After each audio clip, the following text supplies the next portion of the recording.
Hello, Happy New Year. Yes, it's January. It's actually a brutally cold winter January here in Toronto, so I'm not going outside. I'm going to sit right here and do a new video about something that might be on your mind as well at this time of year, either as a New Year's resolution or because it's cold where you are too and you're looking for something to do under a blanket by yourself. Not that.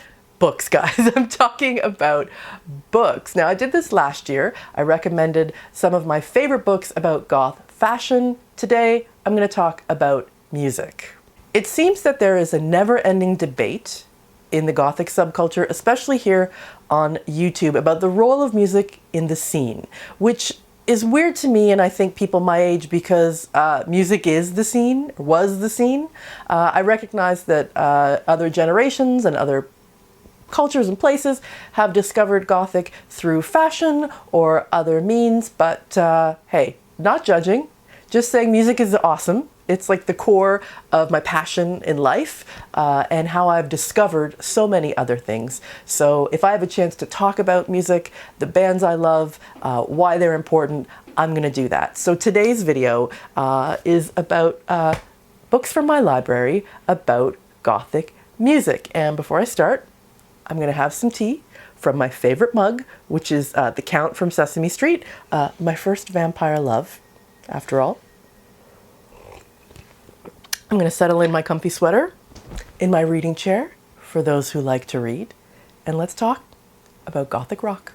The first book I want to recommend is the dramatically titled Dark Reign of Gothic Rock Inside the Reptile House with the Sisters of Mercy, Bauhaus, and The Cure by Dave Thompson. Now, it's a bit of a misleading title because this book is about much more than those three bands, the holy trinity, trifecta of Gothic rock, as it were. It covers all of the essential acts of the UK goth scene, the OG bands, everyone in here. The Damned, Susie, Birthday Party, The Cult, Fields of the Nephilim, Alien Sex Scene, Specimen, some ones you may not have heard of.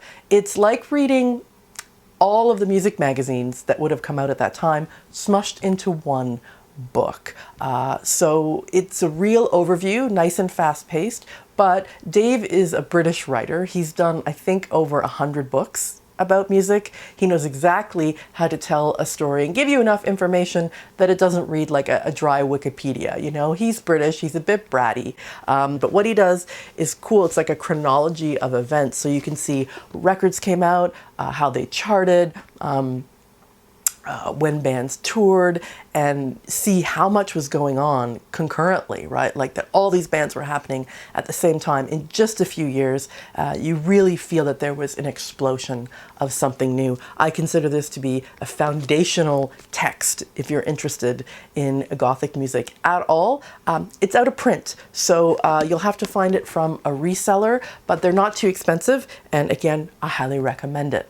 If you're really into Bauhaus, and you should be, I recommend this book called Who Killed Mr Moonlight by David J. Haskins. That's David J. from Bauhaus. This is a personal memoir, came out a couple of years ago, and it is extensive and really everything you'd want to know about the band Bauhaus. As a personal memoir, it's from his point of view, but he has a very interesting point of view, an interesting voice when he writes. It's a poetic book, a literary book. It is not dry in any means, and it takes you through the very beginnings of Bauhaus and all of its members and how they came together through their career and then beyond with David J's solo work, Love and Rockets, etc. It's got cool photographs in it, and it's just like really nice quality. It's nice to hold. I'm going to read you a short passage from chapter 1, Children of the Night, so you get the idea of David's writing style, and you can guess what he's talking about very quickly, I think. Midnight. The room was illuminated by the blue flicker of the TV. Outside, snow fell in soft, slow drift, kind of like today. The coal fire crackled and spat, its embers all aglow. On the screen, an old black and white creepy, the beautiful pale girl recoiling in horror as the elegant vampire moved in for the seductive kill. Bela Lugosi's dead. The story is in here. All the stories are in here. Paperback, hardcover, ebook. You can buy it directly from David's website if you want a signed copy. The link is in the video description. I've got links to all of these books. Bauhaus, everything you need to know. I don't think Peter Murphy's going to get his shit together to write a book, guys, so get this one. It's a good one. The Count. This thing always makes me smile. All right, if you are more a fan of The Cure, there's a book for you. It's called Cured, The Tale of Two Imaginary Boys by Lol Tolhurst. Lol is, of course, the drummer and founding member of The Cure, and this is his personal memoir. Like David, he's writing his own story from his childhood and family to meeting Robert Smith and the other guys in the band, their career, and his life in and out of The Cure. It's a little more straightforward, still an interesting read, very solid storytelling, but kind of more direct. So if you know the players already, if you are interested in the inner workings of The Cure, and you care about Lol and his sort of like creative life and personal struggles, it's a very good book. You really get a sense that they were part of the punk movement, you know, playing with some really rough, you know, places and rough crowds in those early years. There's interesting stuff in here about the making of Pornography, the album Pornography. I do like it. It's kind of like a 3 out of 5 book for me. But if you're a fan of The Cure, I think it's probably the best thing out there. Cured. All right, guys. This is one of my favorite books about music in any style that also dovetails into the goth scene.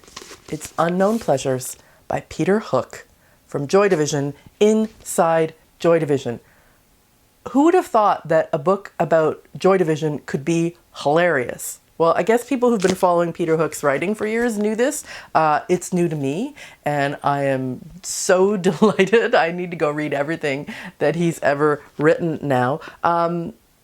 Everything you'd want to know about Joy Division is in here. How they got together, who they were as people, you know, Ian and his illness, and, you know, what was going on with the other band members at the time.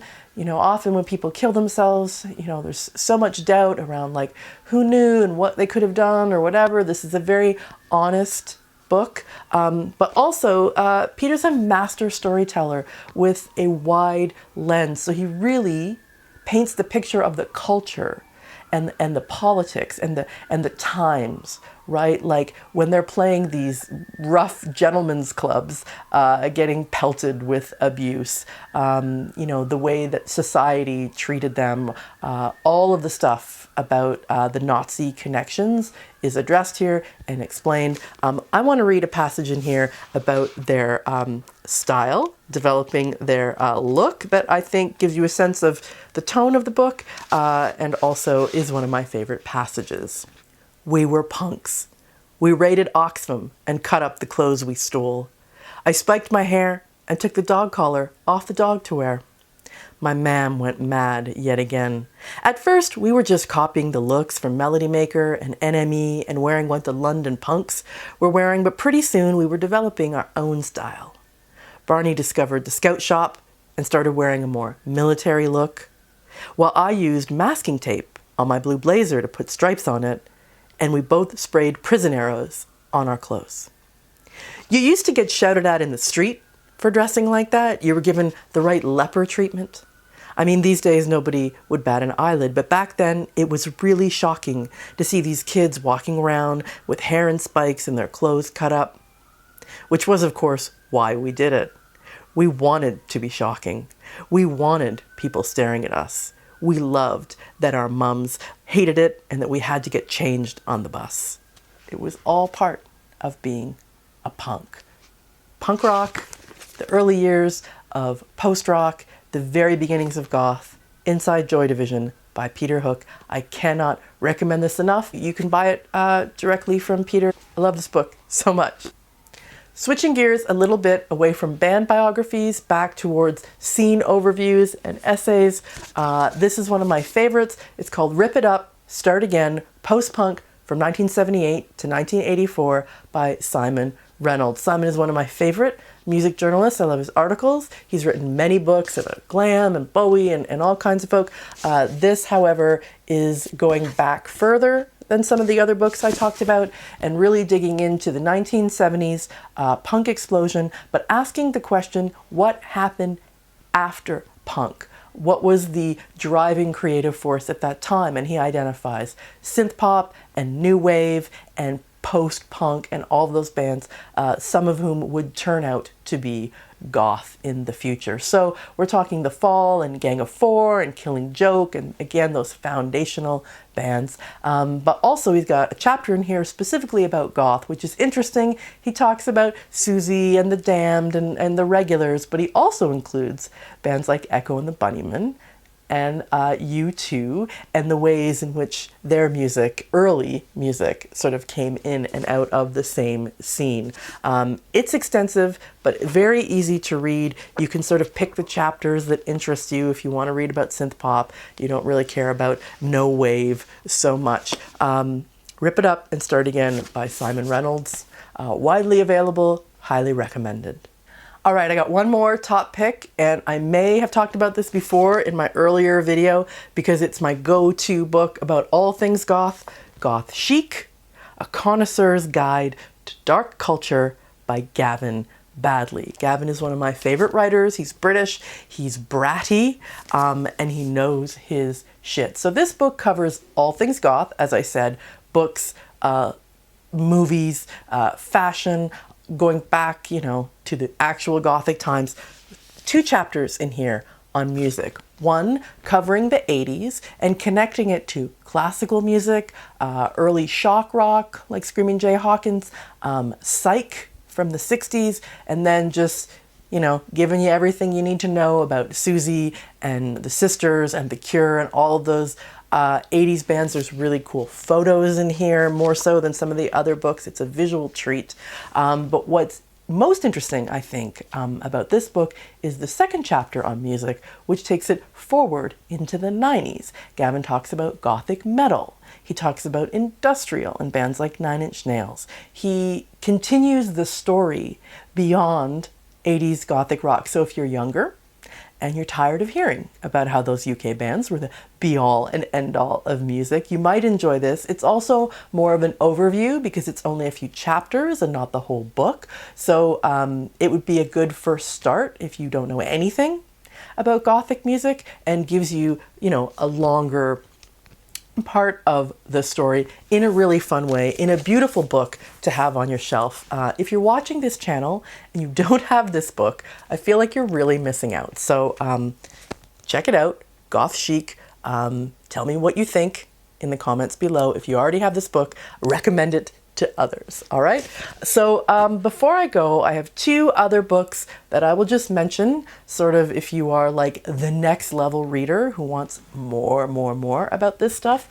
I bought this book about 4AD, the record label, called Facing the Other Way, The Story of 4AD, because I like bands like Dead Can Dance and the Cocteau Twins, and I wanted to know more about that scene, which often isn't covered in these other books.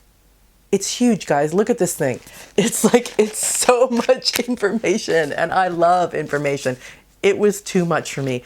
This is a book for record collectors, I think. If you want the stories of very specific releases, including all of the beautiful 4AD design, the author, Martin Ashton, has tracked down some fairly reclusive sort of fringe artists. So if you are a 4AD superfan, you may enjoy this book. Like I said, it was a bit too much for me.